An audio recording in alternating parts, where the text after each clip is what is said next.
проедь на Таймс-сквер в Нью-Йорке, у нас постоянно реклама, у нас постоянно что-то. Нас сейчас слушает телефон наш, да? То есть, затуманивает сознание. Сколько потрачено миллиардов денег нам что-то продать.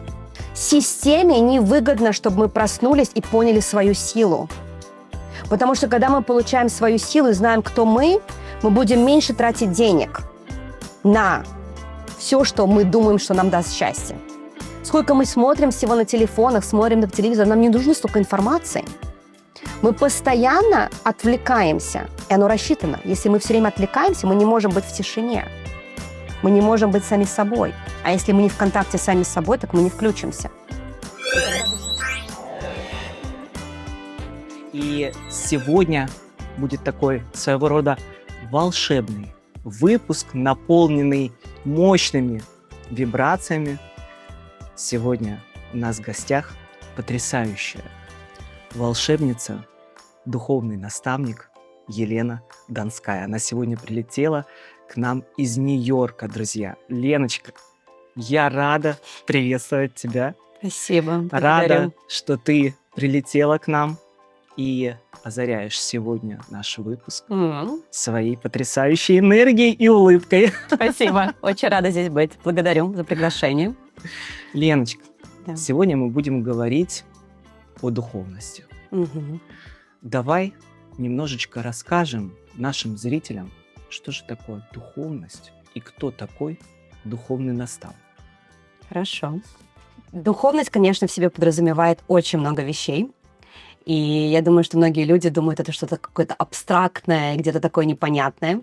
Но на самом деле мы все имеем душу, и мы априори все духовные люди. И я считаю, что это мы не то, что мы люди, которые становятся духовными, мы уже духовными, но стали людьми. И когда мы начинаем в себе открывать вот эти возможности, которые приходят через понимание себя, через познавание себя, через, можно сказать, духовный путь, который сейчас очень многие люди пробуждаются, начинают на этот путь вставать. Потому что я считаю, что в ту эпоху, в которую мы заходим, будет невозможно выйти на новый уровень себя и своей жизни, своего состояния, всего, что происходит, без энергии. Я считаю, что нам Бог дал всем два крыла лететь. Один из них материальный, и другой из них духовный. И уже, по-моему, все из нас поняли, как лететь с материальным крылом, но если мы не активируем наш духовный, мы будем лететь с одним крылом. И мы знаем, как далеко мы можем улететь только с одним крылом. Поэтому я всем желаю пробудить эти два крыла и лететь очень-очень высоко. Духовный наставник. Да. Для чего он нужен? Да. Кто в нем нуждается? Да. Смотри, я когда пришла в эту тему духовности, это было 10 лет назад, и я искала учителей, я искала, чтобы кто-то мне рассказал вообще, что со мной происходит, и почему я чувствую себя, что мне чего-то не хватает в жизни, хотя я в социуме была очень состоявшимся человеком. Я проработала 20 лет финансистом в самом престижном инвестиционном банке в Америке, Goldman Sachs. Я строила карьеру, у меня была и есть моя любимая семья, я замужем, у меня 2 деток. Потрясающе. Да. И я была успешна, вот как на картинке того, на что люди смотрят, на то, что нам всем говорят, женщинам, мы должны иметь, знаешь, как чек-чек-чек, чтобы стать счастливыми. И я была счастлива, но в то же время мне чего-то не хватало внутри. И я искала глубины, и я искала какого-то понимания себя, что я хочу утром просыпаться и просто с радостью вставать с кровати, и вечером приходить домой и засыпать с благодарностью. И я понимала, несмотря на то, что у меня как бы все есть, вот этого ощущения внутри не хватало.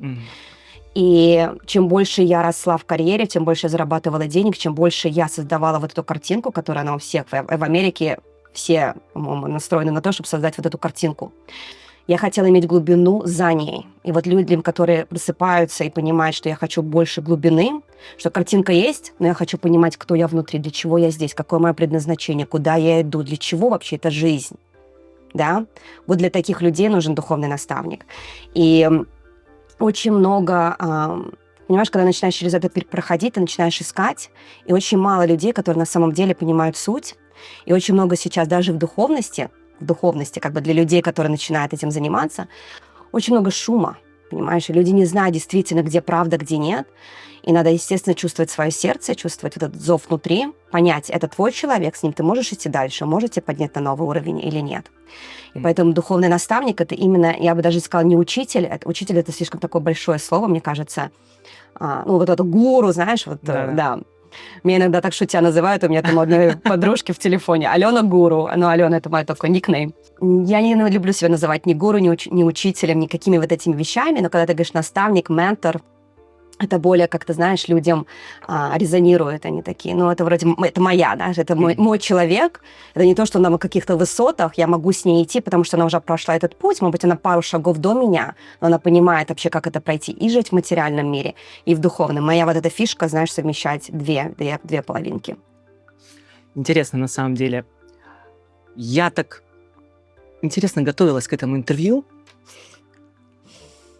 Обычно о моих вопросах не знает ни один герой нашей программы. Да. Могу подтвердить. Я спросила, она говорит, не скажу ни один вопрос. Это вот прям такая моя фишка. Почему? Потому что я люблю вот эту естественность, я люблю искренность. Я согласна. Я не хочу, чтобы это выглядело как-то поддельно, фейково. И наши вопросы к нашему интервью приходили мне абсолютно из разных мест. Мы буквально вчера с тобой об этом разговаривали. Да. И это было совершенно неожиданно. Это я включила телевизор, это я где-то шла, это я что-то услышала абсолютно от незнакомых, проходящих мимо меня людей. Каждый раз я останавливалась и делала себе пометки. И от этого аж прям такие мурашки по коже. Класс. Я думаю, так, это настолько круто, и наше интервью будет вот такое прям действительно волшебное. Я согласна. И вот если мы говорим о волшебстве сейчас, в чем твоя суперсила? Моя суперсила вот именно в том, что ты сейчас сказала, потому что это моя составляющая другая, которая невидимая, которую никто не видит. И я тоже ее не вижу, я до сих пор ее познаю. Но они называют как высшее я или душа. По-разному называют это люди. Какая-то вот наша суть энергетическая, и она уже с тобой связывалась. Потому что те вопросы, на которые я должна ответить, они у меня уже запрограммированы. Я уже получила или во сне, или где-то download того, что я должна поделиться. Именно в этот момент, здесь и сейчас.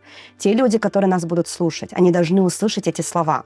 Вдохновиться, пробудиться, осознать что-то. Это для вас, ребят, это для вас вот сейчас. Потому что мы на тонком плане, потому что мы видим эту физику. Но если мы не понимаем, что за ней стоит энергетическая составляющая, и вот так ты получала инсайты, то есть мое высшее я с тобой уже коммуницировала. Она тебе уже говорила вот это, и эти фишки ты собирала, и я тебе благодарна за то, что твои антенны были включены и настроены. Меня считать, это понять и вот это выдать сейчас. Потому что столько людей ко мне приходят именно... Не знаю, как не по логике. Ребят, если вы хотите логику, я очень логический человек. Я проработал 20 лет финансистом. У меня логика ментально работает четко.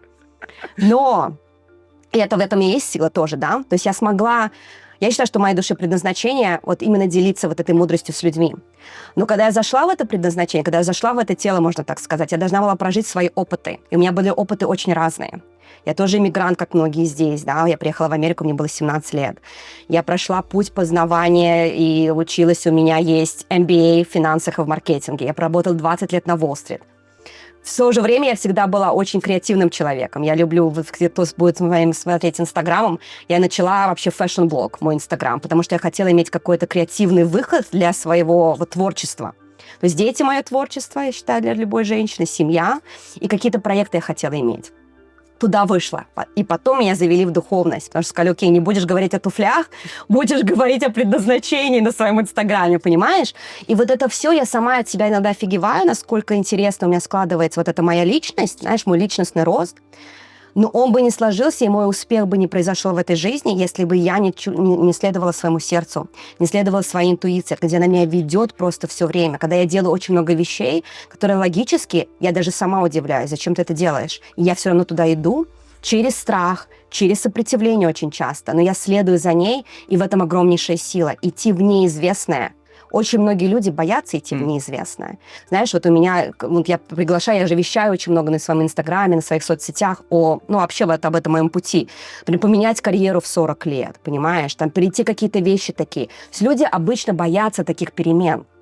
Когда они меня слышат, я могу их, знаешь, как-то активировать и триггерить, потому что я также говорю с их подсознанием, и многие боятся это сделать, но вот моя сила в том, что я могу идти в неизвестное, и я знаю, что за мной стоит моя гора, мое высшее я, та суть, вот эта энергетическая, которая невидимая часть меня, которая настолько мощная, которая... я верю в воплощение души, я верю, что мы многогранны, и мы вообще везде и во многих местах одновременно. Поэтому, когда я начинаю прикасаться и понимать, что да, вот здесь я, Елена, сижу в этом теле перед тобой сейчас, но я многомерная, где-то существую еще, где-то фрагменты есть меня где-то в других местах, и я могу эту силу, этот опыт принести сюда. Вот здесь мне что нужно? Например, раскрыть мою горловую чакру, предположим. Я сейчас комфортно с тобой это говорю, вообще без страха, без каких-то мурашек. То есть я настолько комфортно себя ощущаю, но мне нужно было исцелить себе что-то, чтобы начать вот так разговаривать и просто не бояться делиться этим. Потому что духовность тоже, знаешь, разная была реакция от людей, как они меня воспринимали. Что, типа, там, просветленная теперь? Что ты там делаешь? Медиташками занимаешься? Знаешь? Такое. То есть, как бы были какие-то подколы, и мне нужно было как-то в себе это перебороть и исцелить, что, да, я теперь говорю об этой теме. И да, в этом сила. Это не то, что одно или другое. Мы должны совместить это. И в этом сила продолжать жить новую эпоху. Без этого, ребят, просыпайтесь. Леночка, ты проводишь консультации с людьми? Да. Онлайн? Онлайн. Кстати, друзья, мы сегодня разыгрываем комплимент для вас. Обязательно слушайте наше интервью до конца, смотрите его, и вы услышите в конце интервью специальный промокод, да, который принесет вам комплимент в виде презента и скидки на консультацию у Елены. Да. Леночка, мы говорили сейчас про кармические моменты.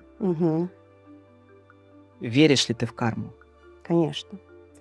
Она часто пугает людей этим словом «карма» как что-то негативное. Это причинно-следственные связи. Это причинно-следственные связи. Ты что-то сделал, оно вернется. Иногда очень часто люди не понимают, что оно возвращается вот именно так. Например, говорят люди: «Ой, за что мне там это? Я же такой вот хороший». Эта плюшка прилетает, и ты не можешь иногда понять, откуда она прилетела. Но все есть. Это закон Вселенной.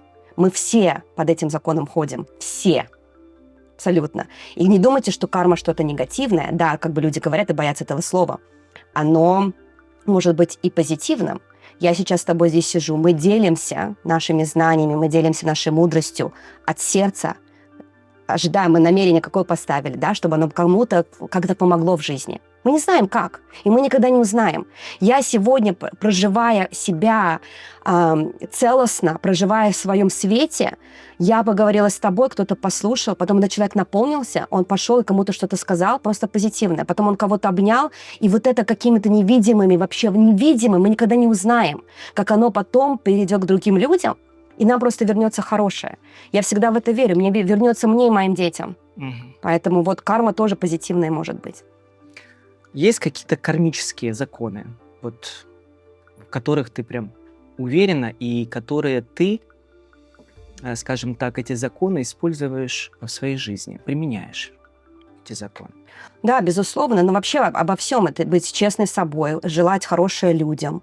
То есть, когда ты где-то пытаешься кого-то там, знаешь, обмануть, обойти или так далее, как я сказала, это всегда вернется каким-то бумерангом. Я в это верю.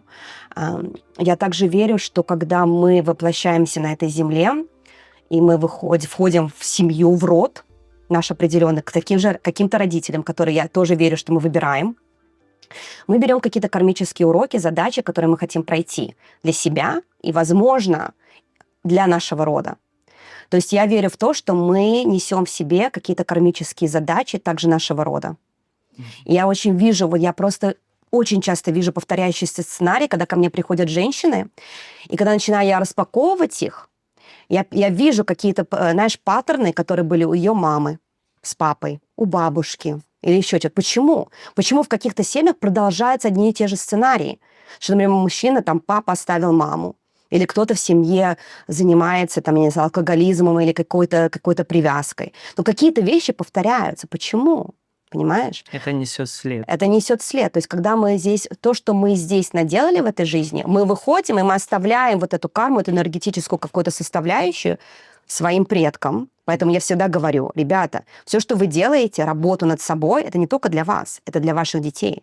И говорят, что мы сегодня, как мы проживаем, у нас 7 поколений назад и 7 поколений вперед, воздействовано тем, что мы проживаем сегодня. Очень интересно это понять, знаешь, логическому уму, такие типа, о чем это? И никогда я не смогу вам доказать это на самом деле, как 7 поколений вперед или назад. Но это действительно как-то двигается, потому что, представьте, за нами стоит огромнейший род. То есть мы, 7 поколений назад, это где-то около 200-250 лет назад. И мы все вышедшие из бывшего Советского Союза. Что происходило в России, в Советском Союзе последние 200 лет? Представляете, сколько там программ, сколько там ограничений всего, что прожили наши предки.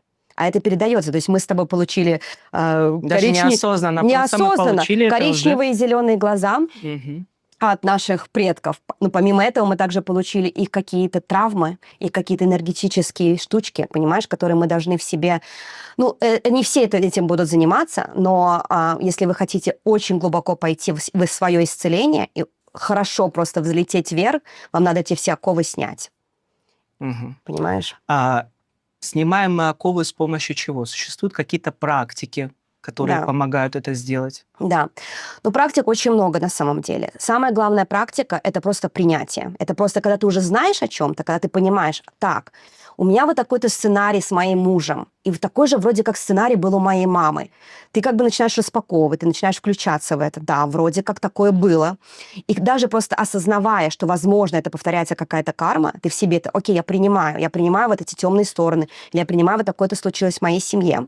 Я принимаю, и я прощаю, и я отпускаю. Я благодарю за этот опыт, и я отпускаю. То есть мы сейчас просто через наше слово, через наше намерение, мы вообще все маги. Мы волшебники. Мы просто не используем эти инструменты. То, что мы говорим, мы можем это реализовывать. Поэтому следите за тем, чем вы говорите все время. О чем вы думаете, что вы говорите, что вы записываете. Это все материализуется. Это все материализуется. То есть ты можешь через записывание, через проговаривание того сценария, который ты бы хотел в своей жизни, ты можешь менять пространство, ты можешь менять реальность для себя. То есть это вот элементарно такое. Плюс я занимаюсь это мой метод такой авторский. Это не то, что авторский, многие занимаются этим методом. Это ведомая медитация. То есть я погружаю человека в такое состояние через, я бы не сказала, что это гипноз какой-то глубокий, просто ведомая медитация, где я веду человека, когда он расслабляется, когда он немножко притупляет свой мозг, который прыгает у нас все время, знаешь, как... То есть его успокаиваем мозг. Мы никогда не можем его отключить. Ребят, если вы думаете, что медитация – это полностью отключить мозг, нет, такого невозможно. Пока мы в этом теле, мы думаем. Но просто можно его немножко на задний план отойти и, и больше на передний план выдвинуть свою душу, и через это соединиться с собой, именно со своим сердцем, со своей душой, и прожить, может быть, какие-то моменты перерождения. У меня есть такая медитация перерождения, где ты просто визуализируешь, что ты родился заново, что вот тебя вытащили у мамы, знаешь, в госпитале, и вот стоят энергия твоего папы, твоей мамы, может быть, каких-то предков, и ты им говоришь, я благодарю за жизнь, я благодарю, но сегодня я перерождаюсь. Все вот эти травмы, какие-то ограниченные возможности, которые я несу в себе, я отпускаю. И сегодня я рождаюсь заново. И когда это делаешь 1, 2, 3 раза, ты начинаешь в это верить, и оно отпускает, оно действительно отпускает. И, Это самоубеждение или это как-то работает по-другому? Я думаю, что это отчасти самоубеждение, потому что мы как бы перепрограммируем свое подсознание. Если ты знаешь, вот, например, подсознание, это, вот если подумать, как работает айсберг, да, то есть у нас 5% над водой и 95% под водой. Угу. Да? И вот это наше подсознание, это 95%, это все наши убеждения с детства, программы какие-то, мы даже о них не знаем, что там есть. И когда мы начинаем идти глубже в себя и перепрограммировать, может быть, возможно, что-то. Но я это делаю в практике, когда у меня анкета, где я говорю людям, заполните ее, хочу больше узнать о вас, о ваших каких-то семейных делах, о ваших, кем вы стали, что вы любите, что вы не любите. То есть я пытаюсь человека понять с его слов, Плюс я сканирую, у меня есть моя интуиция, которой я понимаю человека, как он работает. Плюс я пользуюсь инструментом, который называется генные ключи. По дню рождения. И генные ключи это совмещает в себя астрологию, дизайн человека, если кто знаком, книгу перемен, И Цинь с Китая. То есть он совмещает очень много таких традиций древних. Плюс космос, как мы, вот когда мы родились, мы пришли сюда, что есть наши составляющие, там, например, ты близнецы, я весы, да, но это так поверхностно, а можно глубже идти, и мы как код, мы как программа, понимаешь? И ты можешь понять, окей, в этой программе какие у нас задачи, какая у нас травма, какое у нас предназначение, с чем мы пришли работать. Никто здесь на Земле не пришел просто так, чтобы нам что-то для души нужен рост, понимаешь? Цифра имеет значение. Да. А мы как можем расти? Мы можем расти только через какие-то сложности, понимаешь? И вот я смотрю на все эти разные инструменты в совокупности. У меня как-то есть такая авторская программа, вот как я просто занимаюсь этим уже для себя 10 лет. Я никогда не думала, что я стану, честно говоря, коучем. Ну, как бы у меня не было это в планах вещать на эту тему. Я была успешна, у меня все было хорошо. Но потом я подорвала, потому что я поняла, что эти знания не только для меня. Они мне даны были, я должна их передать. Потому что если я их не передам, я взорвусь. Понимаешь? Ты говоришь, я была успешной.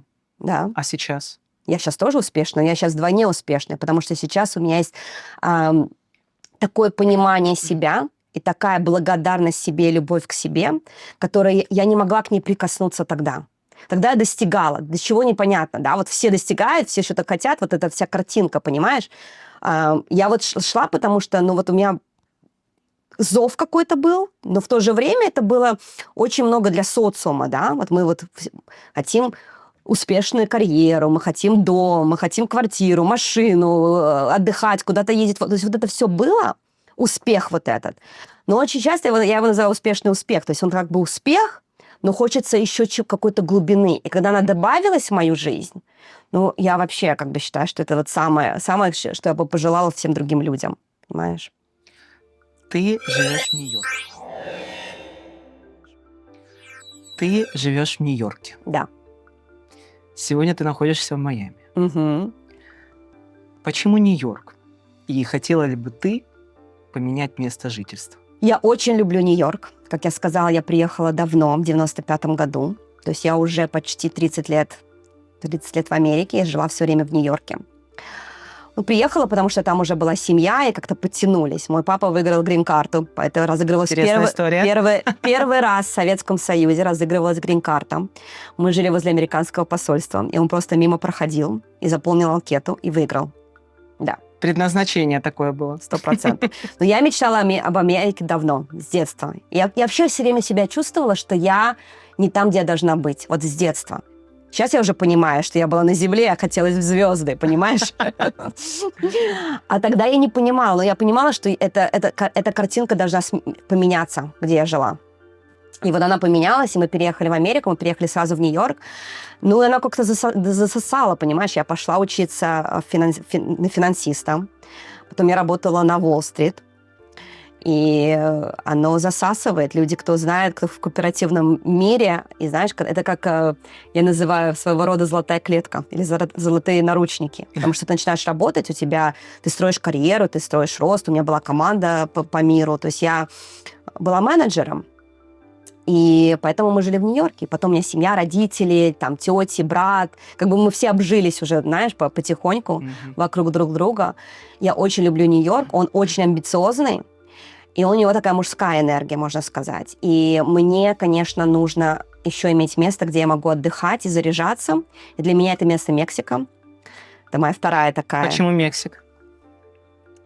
Вот ты знаешь, когда я туда приехала, начала ездить как турист, отдыхать просто в резорты 25 лет назад. И мне просто, нравилось все. И потом мы с моим мужем приехали, моему ребенку был годик тогда. И мы приехали, мы встретили просто... У меня все случайно, но не случайно, знаешь. Мы встретили агента по недвижимости. И он говорит, давайте я вам покажу Тулум. Вот сейчас вот строится Тулум, скоро в Тулуме будет аэропорт. 18 лет прошло, в Тулуме до сих пор нет аэропорта. Он стал сейчас очень популярный. Но тогда, 18 лет назад, никто про него не знал. 17 лет назад никто про него не знал. И я просто по какому-то зову своей души сказала, я хочу здесь квартиру. И я ее купила. И все люди удивлялись, типа, в Майами лучше купи какой тулум, какая вообще, знаешь, как бы никто... Но я не следую шаблонам, я исследую своей интуиции. Я просто почему-то решила, что я там хочу иметь квартиру, что я там хочу проживать тоже какое-то время в году. Интуитивно, без логики, понимаешь? Потом, когда я уже вышла на этот духовный путь, я сейчас провожу ретриты в Тулуме. И я сейчас только там знаю людей. У меня очень большая там комьюнити, у меня разные учителя, которые со мной приходят, помогают мне работать. Йога, танцы, различные дыхательные практики, шаманы. Ну, все такое, знаешь, интересное для людей. У меня большая там комьюнити, я создаю ретриты. И вот так вот понимаю, что сейчас, как мой первый ретрит, когда я просто объявила, что я хочу проводить ретриты, что я ухожу со своей работы корпоративной, я за 24 часа просто sold out. У меня набралась команда, и мы поехали. Не команда, а группа женщин, обалденных женщин, которые доверились мне первый раз и со мной поехали. И для меня Тулум, вот именно Мексика, она очень душевная, и она очень такая трансформационная. Эта земля, она, ну, во-первых, там море, и там очень много подводных рек, сеноты такие называемые. И там очень сильная женская энергия, и там очень сильная энергия такая исцеляющая. Поэтому, когда я туда привожу женщин, как бы полработы происходит, просто будучи на этой земле, природа. Природа работает. Что дает людям твой ретрит? Глубину, трансформацию, радость, познание себя. То есть у меня как бы ретрит рассчитан на то, что вначале я завожу людей вглубь, а потом мы выплываем наверх. И очень много... Я вот когда начинаю делать разные медитации, вот веду людей медитации, например, там, встретить своего внутреннего ребенка, или познакомиться, вспомнить себя, какая ты была, или вот где-то потеряла себя. Я очень часто смотрю на людей, я просто вижу по ним, соединены они со своей душой или нет. Это видно по людям, как они живут, вообще, как они кайфуют от жизни. И вот там они начинают понимать, так, вау, а можно по-другому? Потому что женщины, которые ко мне приезжают, это женщины, которые уже понимают, я так, как у меня сейчас, не хочу. А так, как по-другому, я не знаю. Понимаешь? Ты даешь те инструменты. Я даю те инструменты, которые они могут использовать всю свою жизнь.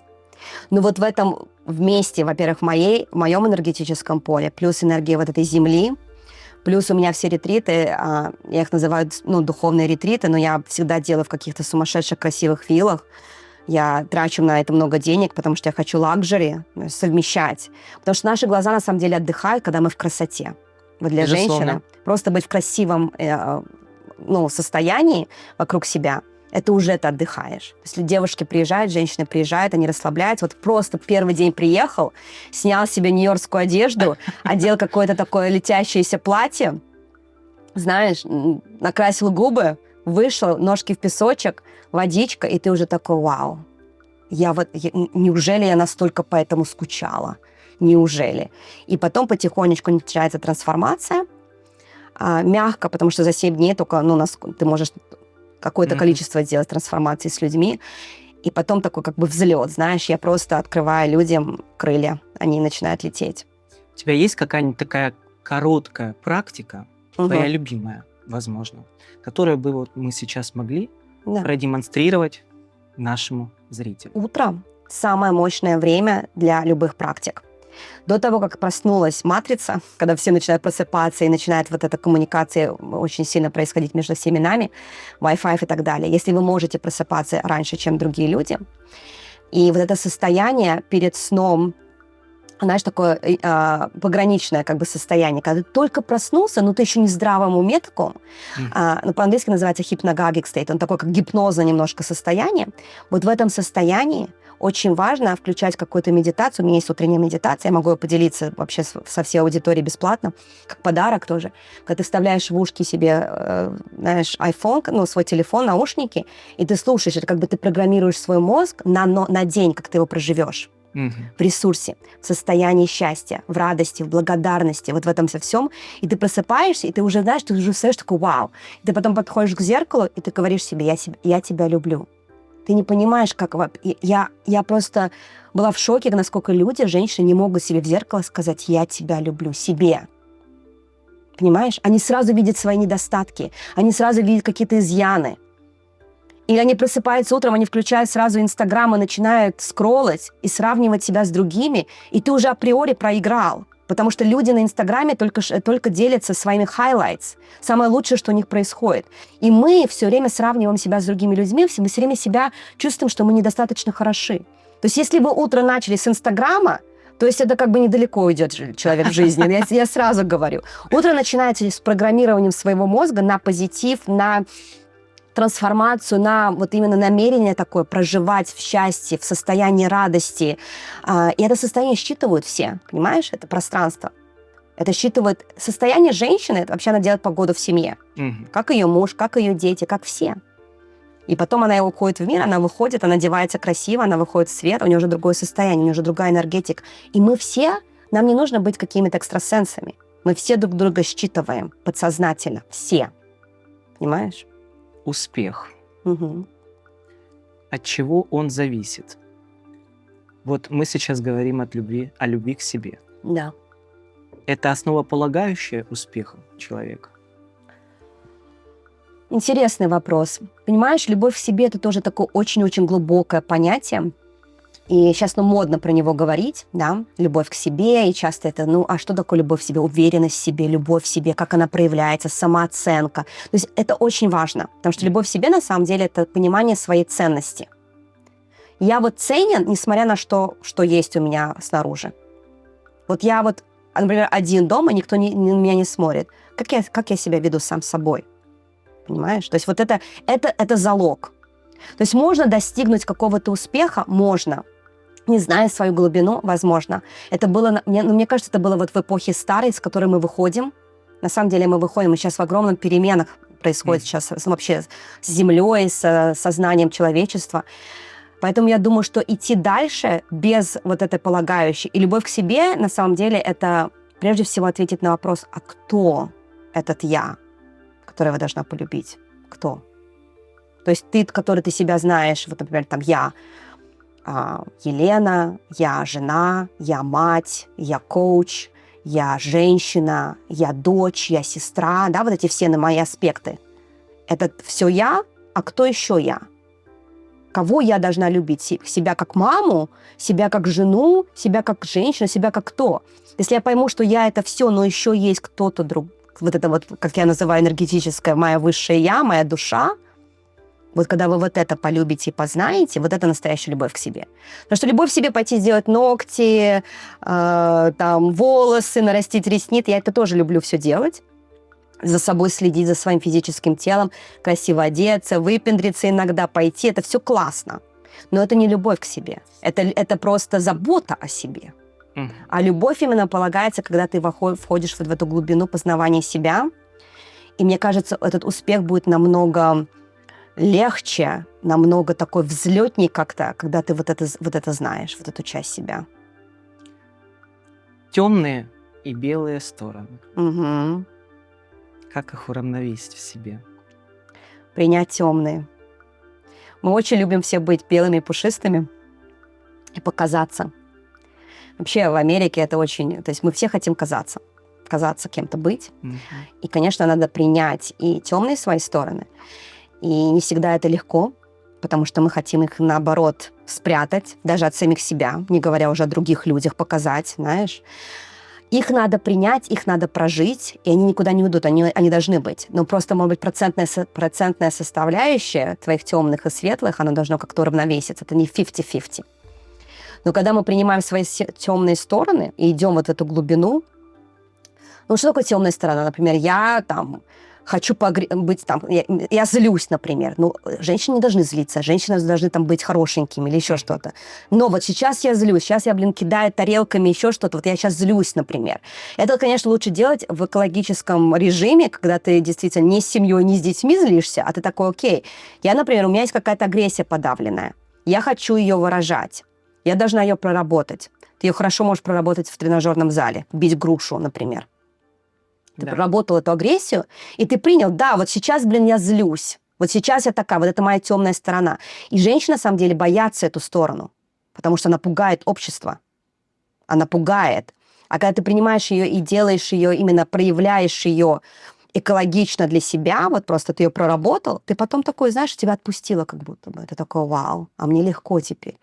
И для меня вот очень часто, когда я чувствую какую-то вот такую накопленную энергию, ну, плюс я еще эмпат, я очень чувствую пространство, я иногда подбираю энергию других людей, ну, и как бы сейчас уже понимаю, так это мое или не мое? Типа, откуда прилетела эта плюшка? Почему вдруг я такая была счастливая, а теперь у меня такой депрессняк какой-то пошел? То есть я понимаю, и я начинаю прорабатывать, я могу проработать, например, просто через танцы. Просто встать и начинать беситься, танцевать какую-то музыку классную и вытанцевать себя. Или пойти там и пробежку сделать какую-то. Ты бежишь, у тебя раз, потом такой, блин, классно. Ну, как никто, ты знаешь, как Конечно. работает вообще тренажерный зал, когда через тело. Это через тело надо пропустить. Понимаешь? Когда ты пропускаешь ее через тело, ты сразу такой, ты освобождаешься. Подписана на Хакамаду, может, ты знаешь такую Да, личность. Вот она всегда советует, что нужно закрыться в туалете, Ага. прокричаться в туалет, Да? смыть, Да. и все, можно дальше идти, Да. наслаждаться этим миром. Это такая практика Это классная интересная. практика. У меня такая практика есть похожая с туалетом. Это сначала написать, что ты хочешь. Например, у тебя какая-то обида на какого-то человека. Ты берешь листок и начинаешь. Вот именно все, что идет в мозг. Не то, что ты никогда не... Девчонки, или мальчишки, кто слушает. Мы никогда это письмо не посылаем никому. Мы никогда его не показываем. Но это называется письмо, release letter по-английски, как бы освобождение. Ты просто пишешь все, что ты думаешь. Ты можешь начать, типа, я ненавижу тебя за то, что ты сделал. И ты пишешь минимум 10 минут. И это тоже такая соматик, знаешь, работа через тело, как бы твое подсознание через руку, когда ты письменно пишешь, не на телефоне строчишь, а письменно листок, и ты потом просто идешь его, рвешь или сжигаешь, и в унитаз смываешь. И прям смотришь, как вода смывает, и тебя и уходит это. Да. Мы говорили про мужское и женское. Мужские и женские энергии. Они есть в каждом из нас. Да. Как их уравновесить? И нужно ли их уравновешивать Да. в себе? Очень хороший вопрос. Обязательно их нужно уравновешивать в себе. И это, наверное, работа длиной в жизнь, потому что это проходит через разные опыты в жизни, как ее можно понять, эту энергию, как она работает и как ее в себе сбалансировать. Приведу пример. Я когда, мои первые годы моей жизни, там первые 17 лет, пока я еще жила в Советском Союзе и так далее, я была очень много в женских энергиях. Я была девочка, припевочка, я ходила в музыкальную школу, я любила танцы, я любила с подружками всякие вот эти, знаешь, я сделала там вечера какие-то творческие. Я очень много была в женских энергиях. Когда приехала в Америку, у меня включились мои такие мужские качества. Я стала достигательство, вот эта конкуренция, структурирование, потому что когда ты пытаешься структурировать огромнейшее количество финансовой информации в какую-то презентацию одну, это такая... Мужская энергия — это структура, а женская энергия — это хаос, это все. На самом деле сначала все строится на женской энергии, и потом ты ее приносишь через структуру мужскую в мир. И когда и вот я занималась, почему я все время думала, почему мне дали такой опыт, 20 лет финансистом, для чего? И действительно, я там прокачала свою мужскую сторону очень сильно. Она, конечно, бывает такая здоровая мужская сторона и нездоровая, когда у тебя конкуренция, когда такая токсичная она. Вообще на Земле преобладает токсичная мужская энергия. Знаешь, это достигательство, соревнования с другими людьми, такое, знаешь, нездоровое. И когда женщины начинают соревноваться друг с другом, понимаешь, кому-то как-то... есть такое составляющее, это, конечно, надо исцелять в себе. Но здоровая мужская энергия — это структура. Вот сейчас я использую, я уже как бы могу сказать, что в хорошем балансе между этими двумя энергиями. Вот смотри, например, я сижу в медитации, мне приходит какая-то идея, очень много идей. Например, создать какой-то курс, создать ретрит, создать какой-то продукт, чего-то, да, программу какую-то.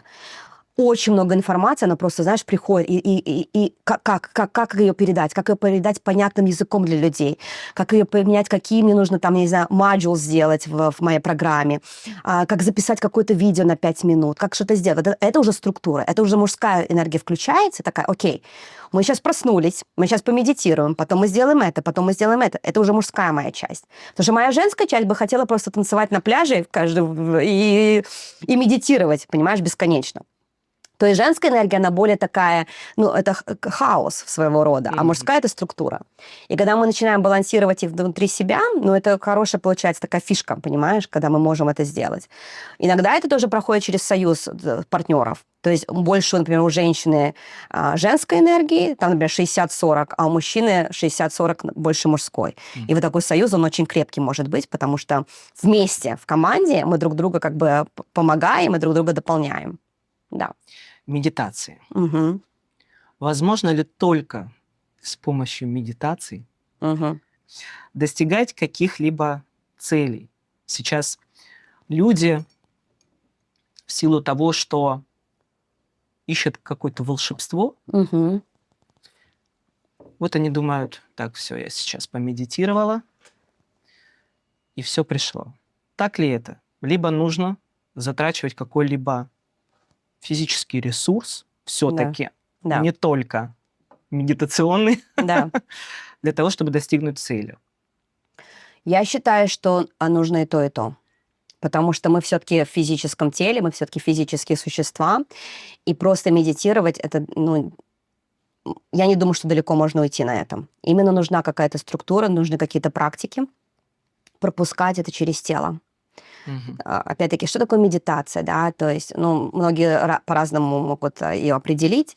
Медитация – это просто успокоение ума немножко и подключка к какому-то, вот как я называю, высшему «я». Получить какой-то даунлод, получить какие-то, может быть, видения чего-то. И они не всегда бывают. Иногда сидишь в медитации полчаса и просто думаешь. И такой, окей, встал, и что?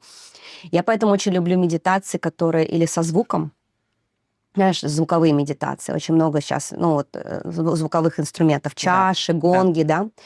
Оно помогает, потому что оно идет через мозг сразу в подсознание, без логики. Оно тебе сразу бум, подсознание.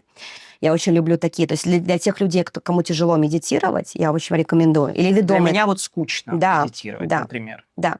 То есть медитация, для меня может быть медитация, ты стоишь, и ты бежишь, например, ты занимаешься своим любимым делом, ты чистишь картошку на кухне, понимаешь, ты можешь подключиться. Когда что-то мы делаем монотонно... То есть медитация – это не только сидим в позе лотоса и проговариваем какие-либо там слова. Мантры, да. Да, мантры. Это все-таки может быть какая-нибудь специфика действий, абсолютно любая. Да.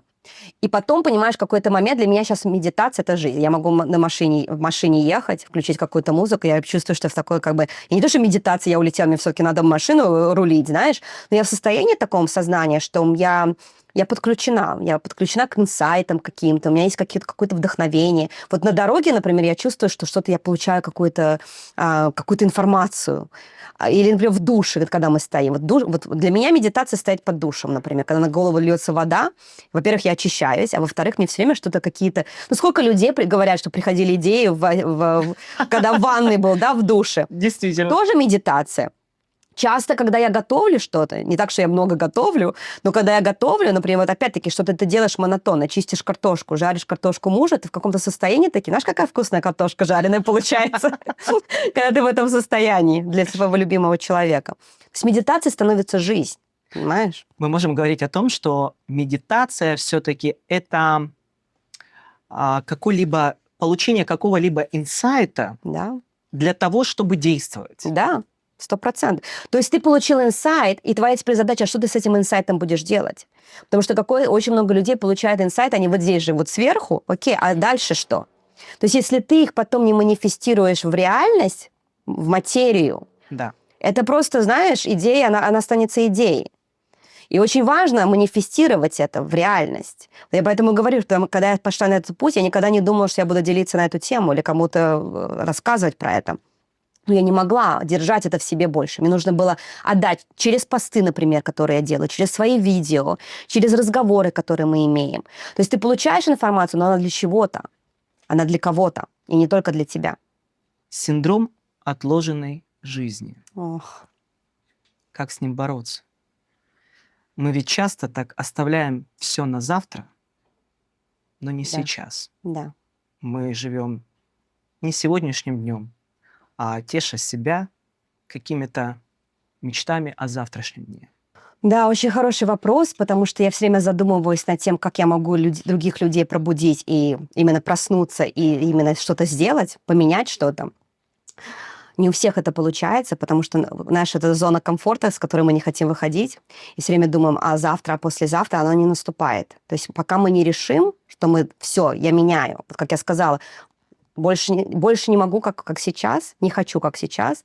Возможно, не знаю, как будет, но я иду в этот опыт, я иду в неизвестное, осмелиться и это сделать. Нелегко, сразу скажу.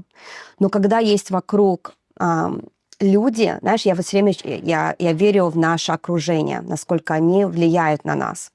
Когда мы окружаем себя людьми, которые уже, возможно, это сделали, и сейчас очень много, в принципе, примеров, когда мы, может быть, не знаем людей в нашем кругу, вот именно вот физическом, но мы видим людей онлайн, в виртуальном мире. Мне так помогло, потому что у меня на самом деле нету ролевой модели, то есть кого-то, вот, кто прошел такой же путь, как я, чтобы я сказала, ну вот у нее получилось, и я тоже смогу.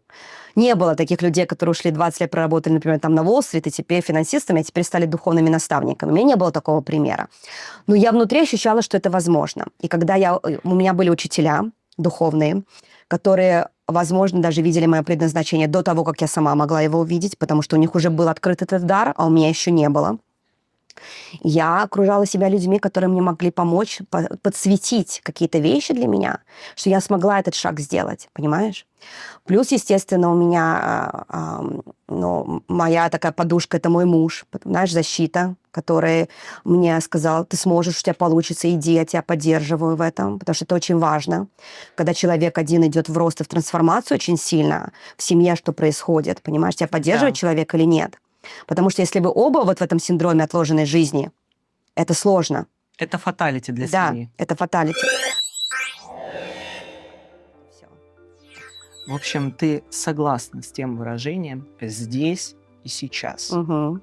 Не жить отложенным днем. Нет.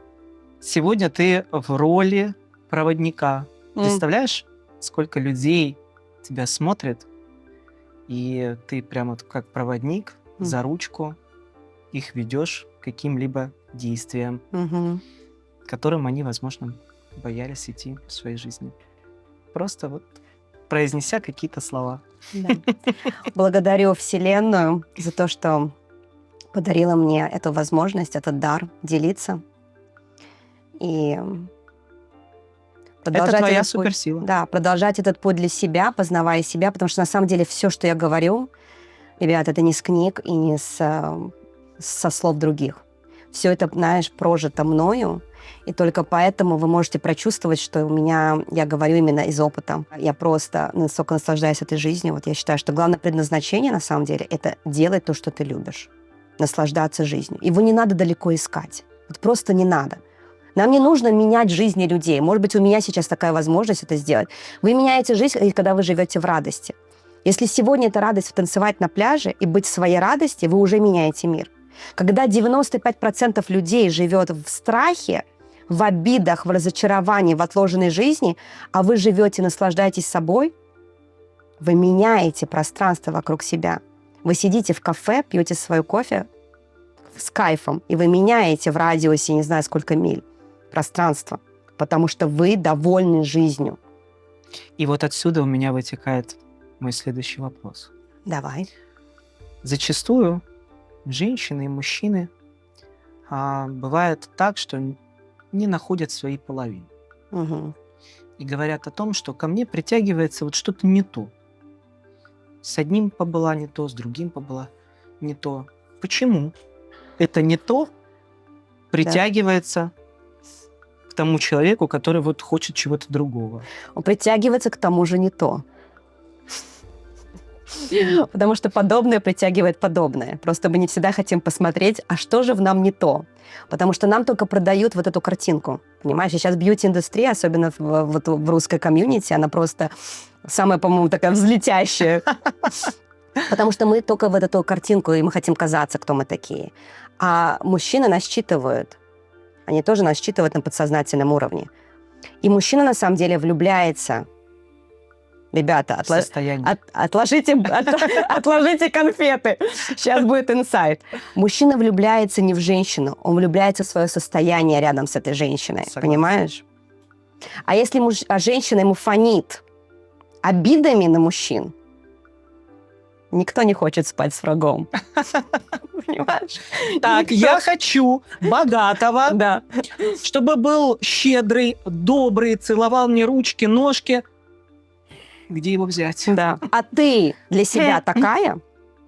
Ты для себя такая, чтобы притянуть вот этого короля?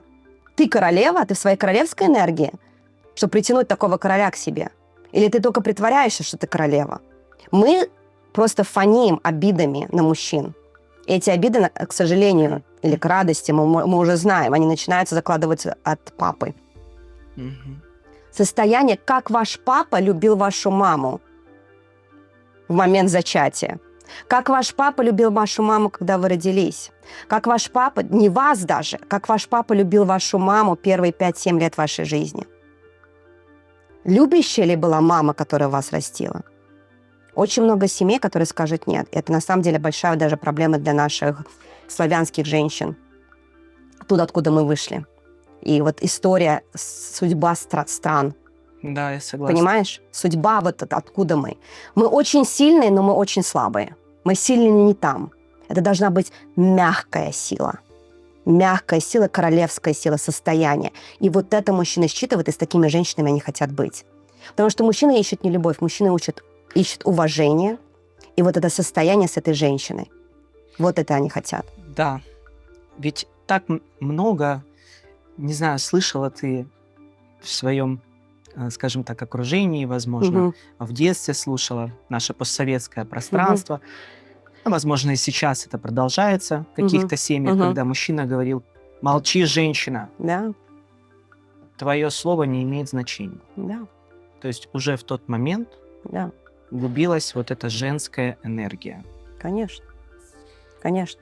Поэтому, ну смотри, самое главное сейчас понимать, что мы не можем изменить прошлое. Мы не можем изменить эпоху наших родителей.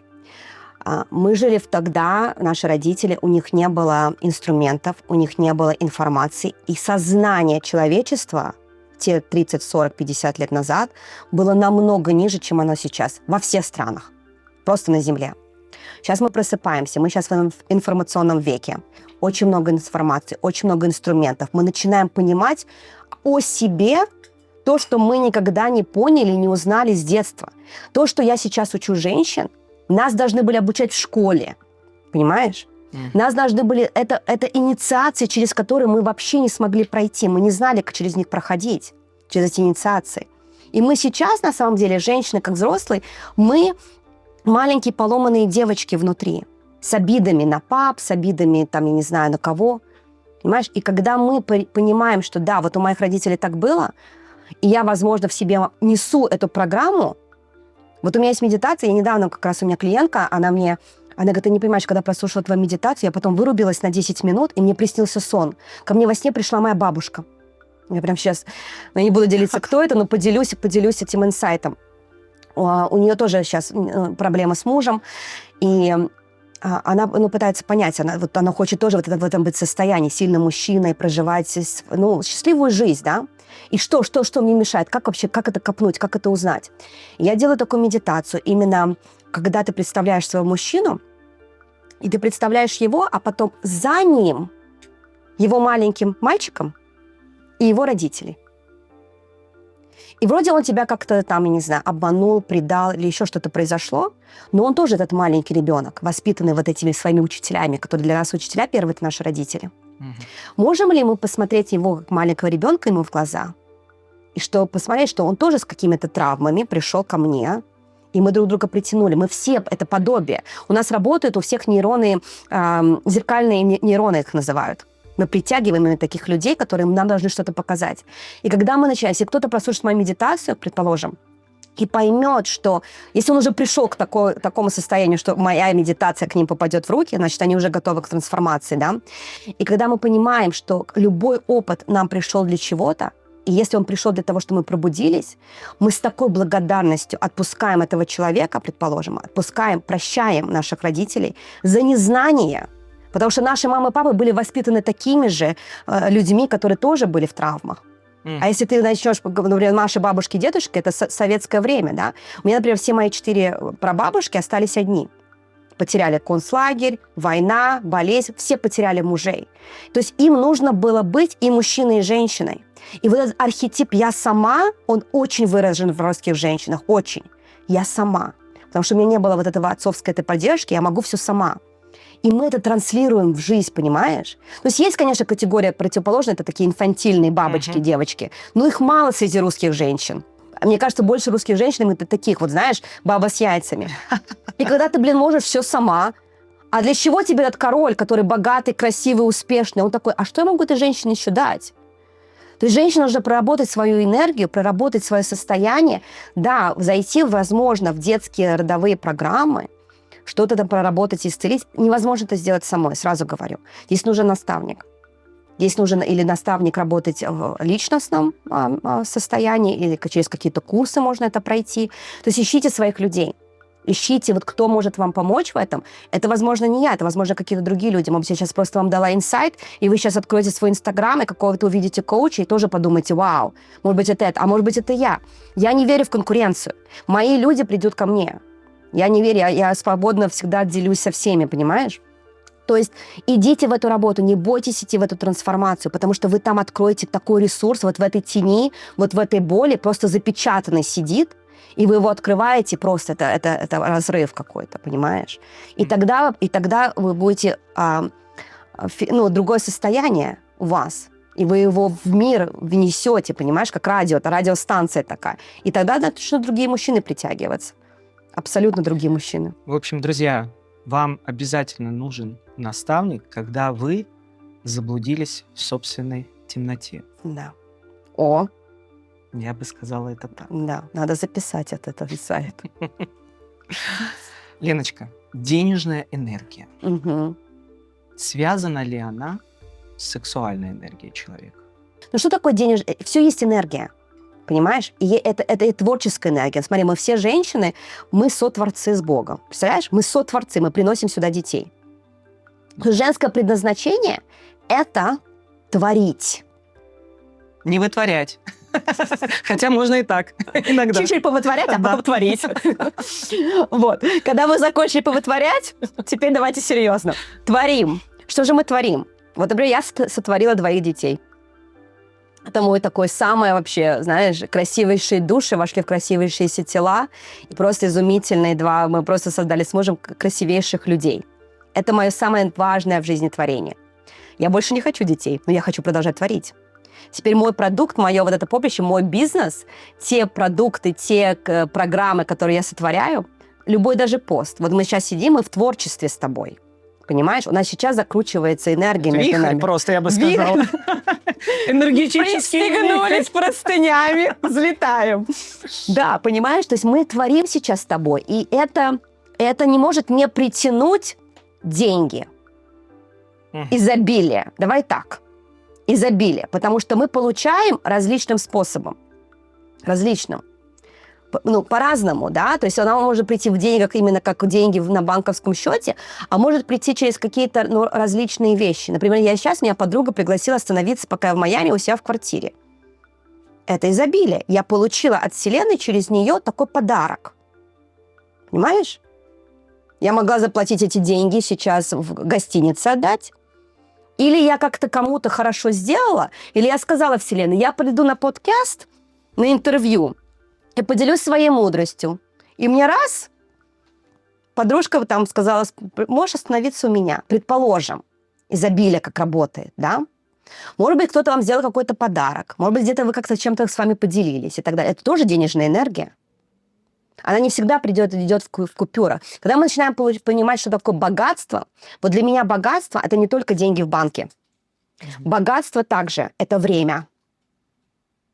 Один из ценных ресурсов. Один из ценных ресурсов. Ребят, благодарю вас сейчас, что вы слушаете уже час нас. Это ваше время.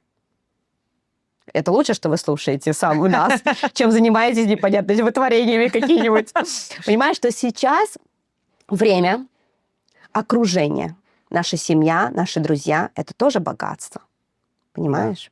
То есть оно все... Мы можем очень много тратить времени, и смотря, сколько вы получаете за то, что вы тратите это время. То есть это надо смотреть с разных сторон. И поэтому денежная энергия, ее нельзя назвать только вот деньги, вот как потрогать, понимаешь? Она приходит с различными путями к нам.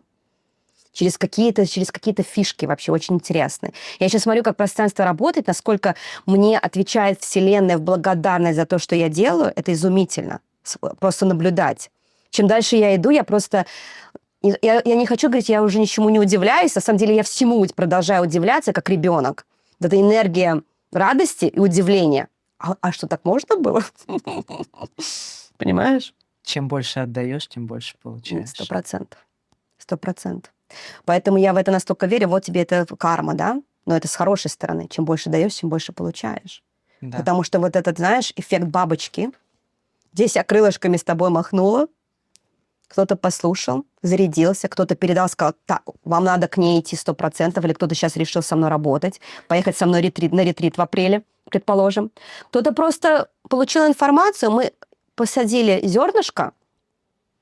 Я никогда не узнаю, как это зернышко у них прорастет. Они могут никогда ко мне не вернуться, но они передадут это кому-то, и я буду знать, что мне вернется какими-то путями. Никогда мы не узнаем, как.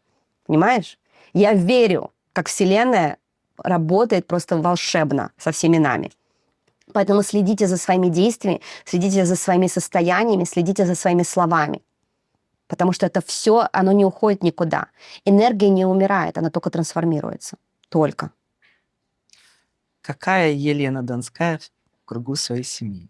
Ой. Во-первых, меня зовут вся Алена. Это имя, которое мне дала мама. А раньше же не писали в паспорте имя Алены. Нет, не писали. Писали только Елена. Правильно. И папа меня записал Еленой. И недавно я узнала, что даже Донская моя фамилия. Это моего папы дедушка. Бабушка вышла второй раз замуж, потому что у нее первый муж умер. И она дала фамилию своему сыну как бы отчима. И у меня должна была вообще быть другая фамилия, Есинская. Понимаешь, я могла бы быть Алена Есинская, вот как звучит, или я Елена Донская. Понимаешь? Насколько имя тоже, вибрация имени может тоже поменять человека в хорошую или не в хорошую сторону. Потом, когда мы, например, берем имя своего мужа, мы тоже меняемся. Я, например, не меняла свою фамилию. Мы можем сказать, это такая красивая фамилия, оставь. Понимаешь? То есть я осталась на своей фамилии. Дома я прикольная. У меня муж, он одессит, у нас все время шутки. У нас все время какой-то хохот, у меня даже дети такие, знаешь, какие-то немножко с таким сарказмом. Нас или любят, или нас очень не понимают, можно так сказать. То есть мы шутим все время, то есть у нас такое, знаешь, состояние, мы прикалываемся очень много, на самом деле. То есть я здесь такая серьезная. Мне многие говорят, что так как я онлайн, в своих постах, вот как я вещаю, и то, как я есть на самом деле, как бы два разных человека. И на самом деле я не хочу, чтобы это так было. Я хочу как-то совместить, но когда ты начинаешь говорить о каких-то мудростях, замудростях, как бы включается какая-то моя такая Елена Донская. Понимаешь, я начинаю такая, я же сейчас о высоком, о духовном. А на самом проводник деле... Да, проводник. Раз. Плетка. Знаешь, как в буддийских храмах, там если сидят, медитируют, заснул учитель, раз, плеткой тебе. То есть я скорее... Я иногда плетку достаю, но обычно я пряником. Я люблю пряниками. Знаешь, я люблю вдохновлять, нежели, например, там, триггерить людей. Ну, и так бывает. Ну, у нас очень хорошая семья, у нас очень хорошие, знаешь, отношения, и мы прикалываемся, мы путешествуем очень много. Я с детьми была в очень многих странах, мы это любим делать. Ты больше в семье друг или наставник? Для детей? Да. Я бы сказала друг. У нас даже одно время наши дети нас называли по имени, а не мама, папа. Даже до сих пор иногда называют нас по имени. Я считаю, что мои дети тоже наши учителя. Я знаю, что они очень, тоже души такие планетарные, как я с мужем. И пришли сюда, и нас пробудили, они такие очень, они очень здоровские. И у меня такие с ними отношения, они не боятся нас, вот как, знаешь, там вот именно. Но они уважают нас, но у них нету страха, например, поделиться о чем-то с нами, понимаешь? И все их сверстники, во-первых, все подружки моей дочки следят за моим инстаграмом. И я, конечно, cool mom, очень cool mom. И мой муж тоже, он там на развозах все время возит этих всех девчонок всегда, везде. То есть он тоже такой cool dad. И поэтому дети, они, знаешь, они живут с родителями, которые такие, ну, классные, прикольные, отрывные, и все их сверстники все время к нам там или дома приходят, тусуются, или еще что-то. То есть с этой стороны мы такие очень, как дружеские отношения. Но я могу посмотреть без слов, такой дать взгляд. И все понятно. Да. Есть этот взгляд. Его лучше не пробуждать, но есть. Одна из твоих личностей внутри. Да. Строгая мама включается. Да, есть такое. Мгм. Да. Как ты борешься с негативными поступающими энергиями? Все-таки ты коуч, Да. и я так думаю, что на твоем пути часто встречаются, будем их так называть, душные люди. Да. Ну, смотри, когда я работаю с людьми, естественно, они приходят с своими проблемами, своими запросами. Я нейтрально отношусь, как бы я должна как коуч себя защитить, и я просто должна быть для них именно таким человеком, который без осуждения помогает им выйти из негативного, понимаешь? То есть здесь я себя все время считаю, что я защищена от их энергии негативных, принять их, например, на себя. Я себя чувствую более нейтрально.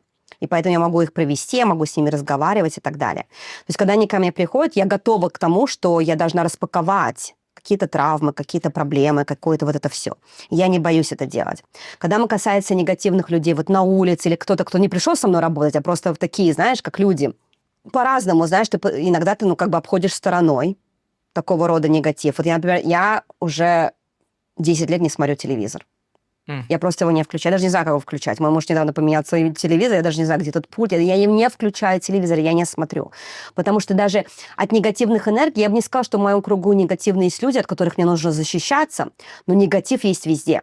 Негатив особенно есть через соцсети, и через интернет, и через телевизор. Вот где должна быть сильная защита. Потому что там нам конкретно информационный поток, который нас настраивает. То есть ты можешь включить, тут у тебя война, тут у тебя пандемия, тут у тебя какое-то землетрясение. То есть мы постоянно. Это всегда происходило на Земле. Всегда. Но у нас теперь есть доступ включить и в один момент знать все негативное, что происходит на Земле. Наш мозг не должен обрабатывать столько информации. Мы раньше жили в какой-нибудь деревне, в какой-нибудь пещере, и мы просто должны были заботиться, что за нас не укусит там какой-то, не знаю, зверь. Вот да. Весь. А теперь мы считываем негатив со всего мира. Представляешь, сколько стресса это дает нашей системе? Представляешь? Конечно. Поэтому сейчас люди живут в такой депрессняк, такое вот это все происходит с ними, столько не потому что они постоянно в себя абсорбируют вот эту негатив с интернета, с соцсетей, с телевизора. Вот где надо защищаться. Понимаешь? Мне кажется... Защищаться. Понимаешь? Мне кажется, данные энергии, которые мы получаем из информационных потоков, телевизор и так далее, это те энергии, которые затрудняют нам найти свое собственное «я». 100%. 100%. И это так рассчитано, так работает матрица. Да. Чем больше мы отвлекаемся на все. Проедь на Таймс-сквер в Нью-Йорке. Это у нас постоянно Таймс-сквер с телефоном. У нас постоянно реклама, у нас постоянно что-то. Нас сейчас слушает телефон наш, да? То есть, затуманивает сознание нам. Они, понимаешь, то есть постоянно реклама. Сколько потрачено миллиардов денег нам что-то продать. Системе невыгодно, чтобы мы проснулись и поняли свою силу. Потому что когда мы получаем свою силу и знаем, кто мы будем меньше тратить денег на все, что мы думаем, что нам даст счастье. Вещи, косметология вся, еда какая-то. Все вот то, что мы извне покупаем, я за, чтобы это сделать красиво, в балансе, дополняющее наше человеческое состояние, да, но не в избытке. Сколько мы покупаем всего, что нам не нужно. Сколько мы смотрим всего на телефонах, смотрим на телевизор, нам не нужно столько информации. Мы постоянно отвлекаемся, и оно рассчитано. Если мы все время отвлекаемся, мы не можем быть в тишине. Мы не можем быть сами собой. А если мы не в контакте сами с собой, так мы не включимся. Да. То есть первые там 20, 25-30 лет мы как бы понимаем этот материальный мир. Мы познаем его через разные опыты, мы учимся, у нас первое то, первое это, классно. В районе, это даже в астрологии есть такое, возврат твоей планеты Сатурн.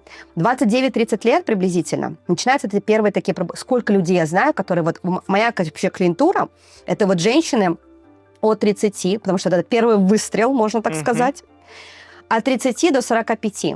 Обычно вот если в этот момент разные есть моменты, несколько у души есть таких, знаешь, звоночков, когда тебя пробудить на эту тему. Около 30 лет, потом 35-36, вот у меня было в этом возрасте. И потом такой последний этап в начале 40, когда тебе около, чуть больше 40. Потому что вот этот весь голос, который мы слышим, такой, который орет, это не душа, это эго, это социум, это матрица, это все, которое нам все время, знаешь, distractions такие, все время, отвлекает нас. Потом, если не получилось нам прошептать, она стучит в дверь. Обычно эти такие, постуки какие-то начинают проблемочки такие, вроде как с работы уволили, вроде здесь что-то такое, здесь как-то, знаешь, вот сейчас у вас звоночек такой, слушая нас, это звоночек. Шепот-звоночек такой переходящий, такой уже начинает, как колокола, таки больше начинают звонить. Вот. Не сработает. Третье. Берет молоток и начинает выбивать дверь. Понимаешь? И обычно это касается каких-то потерь. Только так мы понимаем. То мы такие чебурашки, понимаешь, что мы только понимаем через какой-то вот кризис. И сейчас очень много бьет по здоровью. Потому что, скорее всего, здоровье – это единственный фактор, когда человек вот прям начинает задумываться. Да. Когда уже прям ёкнуло, тогда да. Здоровье, потом отношения, потеря брака, любовь, вот это все. Потом уже потеря денег. 3 захода. Все деструктивное. Все зайти через 3 путя. Понимаешь? И вот через вот этот начинает душа пробуждать себя. Если ты вообще не включился... Как услышать этот внутренний голос, шепот среди столь лишнего шума вокруг? Проводить время наедине с собой. Только. Вот когда я говорю вот это утреннее время, я когда стала пробуждаться, я просыпалась, я называю это 3 a.m. club. Те, кто просыпается в 3 утра. Я просто по часам. Я просыпалась в 3 утра, я потом засыпала опять, я просыпаюсь в 3 утра. И я просто бодрая, знаешь, я просто встаю и пойду себе там налью чашку чая, зажгу свечу, возьму какой-то блокнотик, и у меня начинаются вот какие-то такие даунлоды приходить, какие-то инсайты. Именно вот в ночью, когда все спят. Понимаешь? Я знаю, что мне в 7 утра встать, в 6 даже, накормить детей, отправить в школу, в детский садик, пойти на метро, приехать. Если кто-то мне говорит, что у них нет времени, ребят, вот я вам расскажу мой график, который был, когда я проходила через эту трансформацию. У меня было 2 маленьких детей, я работала финансистом на Уолл-стрит. Я не работала с 9 до 5. Там часто было до 9, до 10 вечера я могла сидеть работать. Но как для души вот это было время? Меня просыпали в 3 утра. Я потом не уставала. Оно какое-то получалось, что у меня было столько энергии. Я не уставала потом весь день. Я была заряжена чем-то. Я записывала что-то, я читала. Тогда только появлялась информация. Это был 15-й год, 14-й, 15, даже с 12-го у меня начало это идти. 2012. Я стала искать людей, искать информацию, искать что-то. На Инстаграме вообще никто не говорит про духовность. Это сейчас только коучи, столько все. Тогда этого не было. Я искала своих, у меня, знаешь, по запаху книжки падали с библиотеки, там, с полок. Учителя какие-то стали приходить. По запаху я имею в виду такому внутреннему запаху, да, то есть своих как-то я... Где мои люди? Где? И мне стали приходить какие-то учителя, какие-то инсайты, какая-то поддержка, что-то как-то, знаешь, ты собираешь по крупицам, как пазл. Так. И ты понимаешь в какой-то момент, что ты просто... ты не можешь по-другому, назад дороги нет. И очень часто это происходит, еще есть такое понятие, как черная ночь души, dark night of the soul. Когда ты просто какой-то проходишь такой период, и, может быть, даже внешне все нормально, но внутри ты просто, как будто что-то ломается в тебе, и ты понимаешь, что ты не можешь по-другому, и ты хочешь понять, что это. И только через время наедине, Найдите. Пусть это будет 3 часа утра, 6 часов утра, вечером перед сном. Я не знаю, смотря кто какой человек. Я, например, рано ложусь спать, и рано просыпаться для меня легко. Я находила это время до того, как проснулись мои дети, до того, как я должна пойти на работу, на метро, час ехать в Манхэттен. Понимаешь? Читать все время книжки на метро, туда-обратно. В обеденный перерыв выходила, у меня там есть Battery Park, на травку ножки, села, наушники, медитацию, сижу полчаса наедине с собой. Я могла что-то другое делать. Я могла сидеть со своими, там, не знаю, работниками, о чем-то разговаривать с ланч. Я уходила от всех. Я поняла, что я могу услышать себя только наедине с собой. И при работе с моими учителями, которые мне подсвечивали различные вещи. По-другому невозможно. Все время отвлекаешься. Все время отвлекаешься. И не слышишь себя. В общем, друзья, чаще будьте с собой. Да. Заземляйтесь, пока вы там где-то летаете. В каких-то проблемах, заботах, Да. постоянном достигаторстве. Да. Немножечко нужно заземлиться, иногда послушать все-таки свой внутренний голос. Да. Ты веришь в психосоматику? 100%. Как себя настроить на тот лад, чтобы не притягивать к себе различного рода заболевания, Да. и как-то вот все-таки на психосоматическом уровне перестраивать себя с болезненного состояния на другое состояние? Да. Великолепный вопрос. Я верю в психосоматику. Любая проблема, которая у вас сейчас есть, кто бы слушал сейчас, просто заходите на Google, ставите эту болезнь и ставите там или слово метафизика, или слово психосоматика. И вам сразу дадут ответ, из-за чего. Из-за чего на уровне психосоматики у вас может быть такая проблема. Есть генетические проблемы у людей, которые передаются, но в основном все проблемы – это от стресса. Что такое психосоматика? Это стресс. Ты в голове, когда постоянно сидишь в мыслях одних и тех же, твое тело как-то реагирует. Предположим, проблема, например, у вас с кожей. Так. Там, я не знаю, экзема. 100% психосоматика. Пойдете к врачу, к дерматологу, они скажут, не существует лекарства, которое может излечить там псориаз или экзему. Не существует такого лекарства. Они могут тебе дать лекарство гормональное, которое уберет симптомы, но оно никогда не излечит корень проблемы. Корень проблемы – это психосоматика. Это твоя кожа. Кожа – это защита. От чего-то тебя защищает тело. Надо понять, от чего. С кем ты живешь. С тем ли мужчиной? Чувствуешь ли ты себя в страхе или нет? Положим. Защищенный или нет? Да. Что тебе показывает кожа? Обычно, например, все кожные заболевания – это непринятие себя. Я недостаточно хороша в чем-то. Я должна делать то, что я не делаю. У меня какая-то вина. Понимаешь, вот эти эмоциональные состояния, ты себя в чем-то гноишь. Понимаешь? И оно выходит на физику. Любая проблема на физике прежде всего была заложена на энергетическом уровне. Все. Поэтому, если вы можете ее словить на энергетическом уровне, вот сейчас что вы ощущаете? Стресс, не знаю, сердцебиение какое-то, обида на кого-то, злость, страхи какие-то. Вот понять, в чем, и если ты вылечишь ее на энергетическом эмоциональном уровне, оно на физику не будет манифестироваться. Когда, конечно, уже болеешь физикой, когда, уже печень отваливается, уже к вам не к духовному наставнику.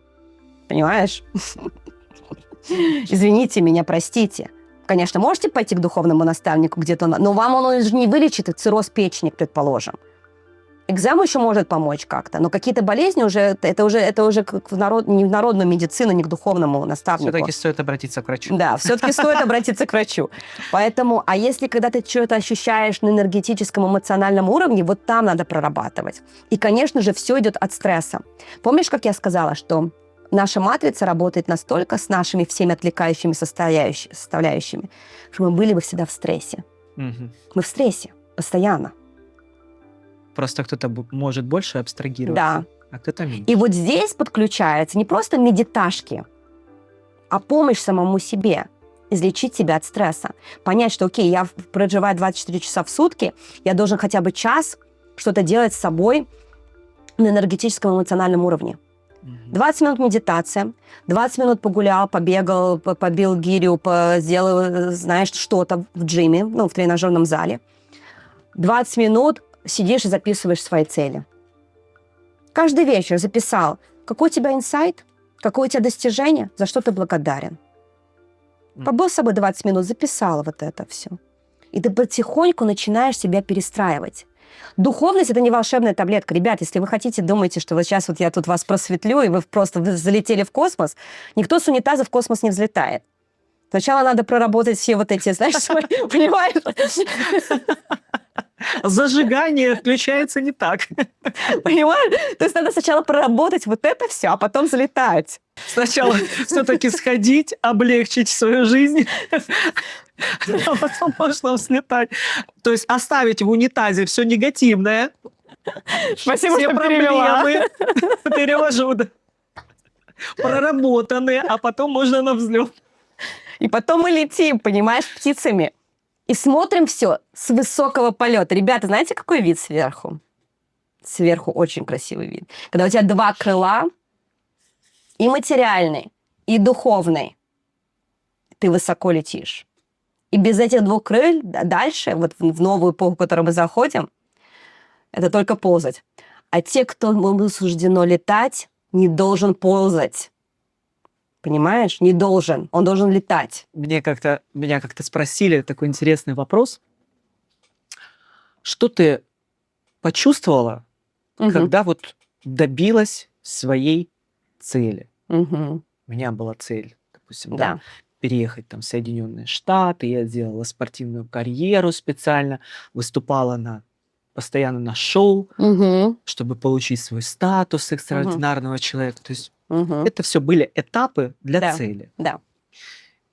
И вот такой вопрос. Что ты почувствовала, когда добилась цели? И на тот момент вот я так и ответила. С высоты вид лучше. Да. Да. Вот это прям были мои слова. Молодец. И видишь, мы на одной волне. Действительно, когда ты достигаешь чего-то, вот это состояние, но оно тоже бывает разное. Смотри, когда я работала финансистом, были какие-то, когда ты только ставишь материальные цели, ты их добился, ты такой как бы порадовался, там бонус получил, там пошел, отметил. А потом такой, а дальше что? Вот это состояние, оно очень мимолетное, понимаешь? А дальше новая цель. Дальше новая цель.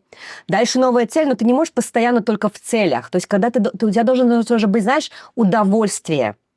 Конечно. То есть оно должно быть... Процесс должен приносить удовольствие. И эта фаза удовольствия, когда ты достигнул чего-то, у тебя вот это состояние должно в удовольствие, вот именно кайфануть, потому что дать своей физике, своему вот этому аватарчику, который мы здесь, покайфовать, что я достиг этого немножко, а потом ставить новую цель. Однозначно.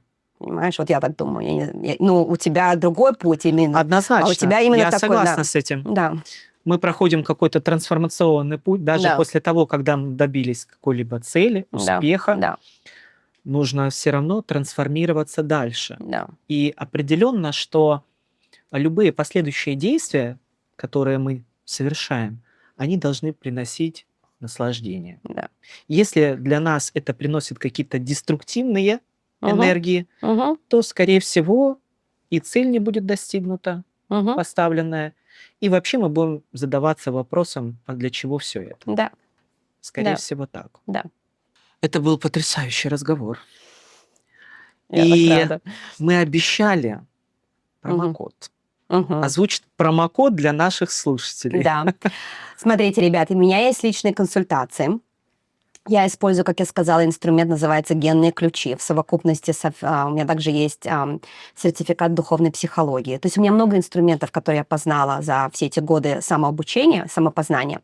Я их создала в такую, знаешь, свой алгоритм, мои жемчужины мудрости, как я называю, которые я собрала вот так вот по крупицам, соединила, и у меня есть возможность считывать людей, помочь людям на определенном уровне. И я начинаю это... То есть у меня есть личное наставничество, но у меня есть такой вход в мое пространство через личную консультацию, которая сейчас на сегодняшний день стоит $333, 333.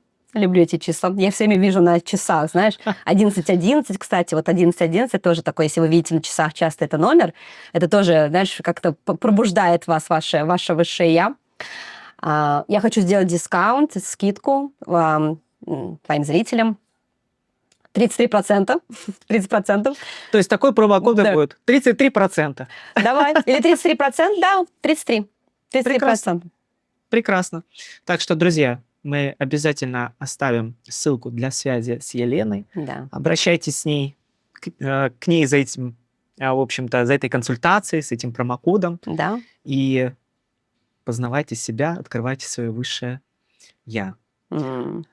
Еленочка, я думаю, что наше интервью — это для тебя сегодня своего рода, наверное, тоже была какая-то такая трансформационная игра. Вся жизнь игра. Да, конечно.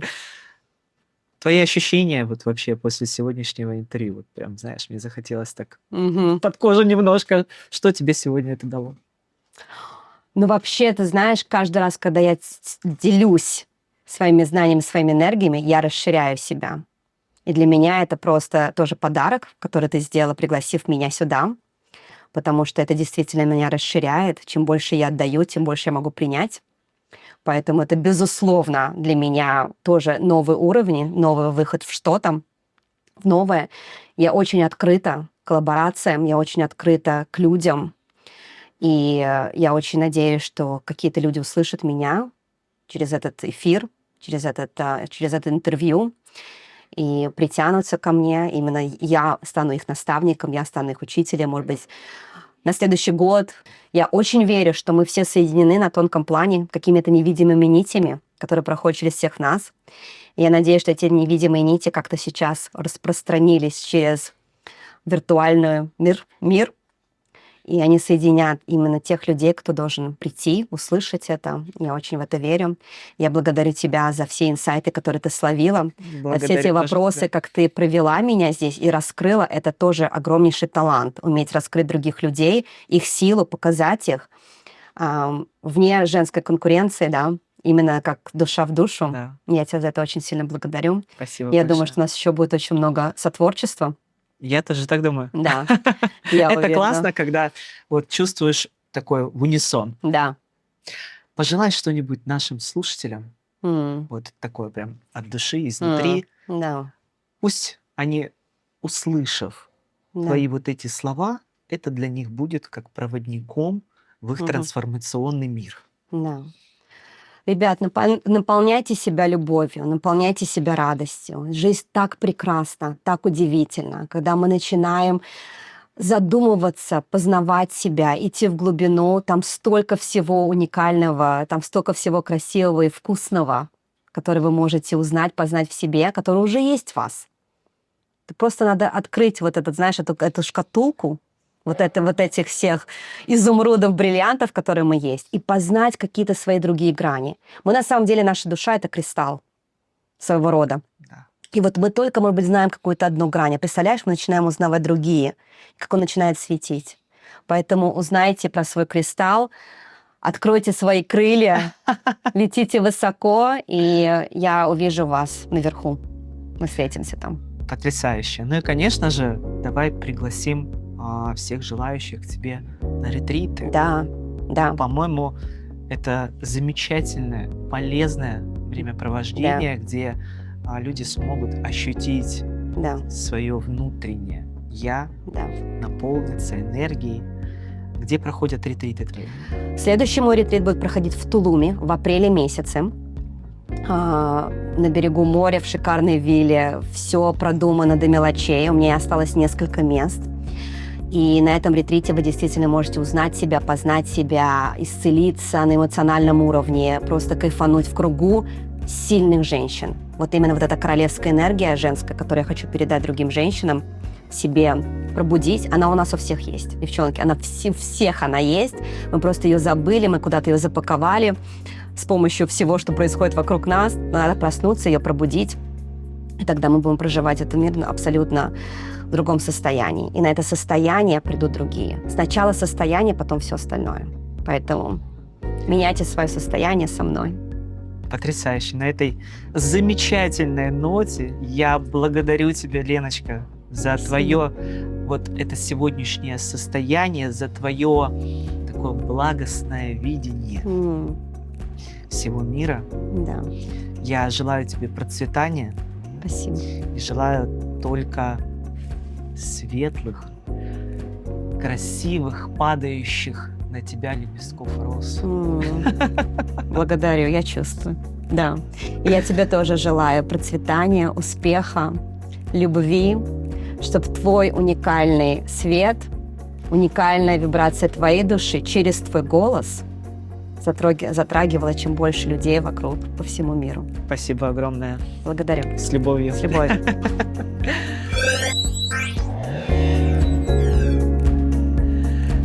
Друзья, спасибо, что сегодня были с нами.